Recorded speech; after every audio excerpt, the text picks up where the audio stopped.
சிறகடிக்க ஆசை சீரியல்ல நம்ம அண்ணாமலை தன்னோட அம்மாவோட, அதாவது முத்துவோட பாட்டியோட வீட்ல என்ட்ரி கொடுக்குறாப்ல.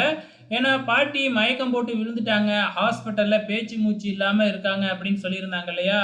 இப்ப குணமாயி நம்ம அண்ணாமலை வீட்டுக்கே அழைச்சுக்கிட்டு வராப்ல.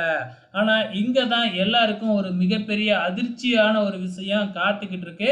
அதாவது நம்ம பாட்டி பழச எல்லாமே மறந்துட்டாங்களாட்டுக்கு. ஒரு குறிப்பிட்ட டைம் பீரியட்ஸ் எல்லாத்தையுமே மறந்துட்டாங்க.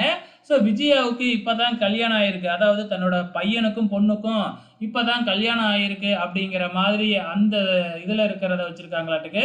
உள்ளார வந்த உடனே நம்ம மீனா, "பாட்டி எப்படி இருக்கீங்க?" அப்படின்னு கேட்ட உடனே, "ஆமா, நீ யாரு?" அப்படின்னு சொல்லி கேட்குறாங்க.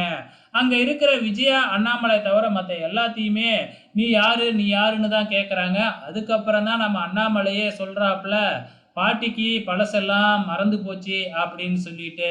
அதுலயும் விஜயாவ பார்த்து, "என்ன ஒல்லியா இருந்த, இப்படி 6 மாசத்துல இவ்ளோ குண்டாயிட்ட" அப்படிங்கிற மாதிரி கிண்டல் பண்ணிக்கிட்டு இருக்கிறாங்க நம்ம பாட்டி. ஆக மொத்தத்துல ஏதோ ஒரு அட்ராசிட்டி நடக்க போகுதுன்னு நெனைக்கிறேன். இல்ல பாட்டி ஏதாவது டிராமா பண்ணுதான்னு தெரியல. பொறுத்திருந்து பார்க்கலாம்.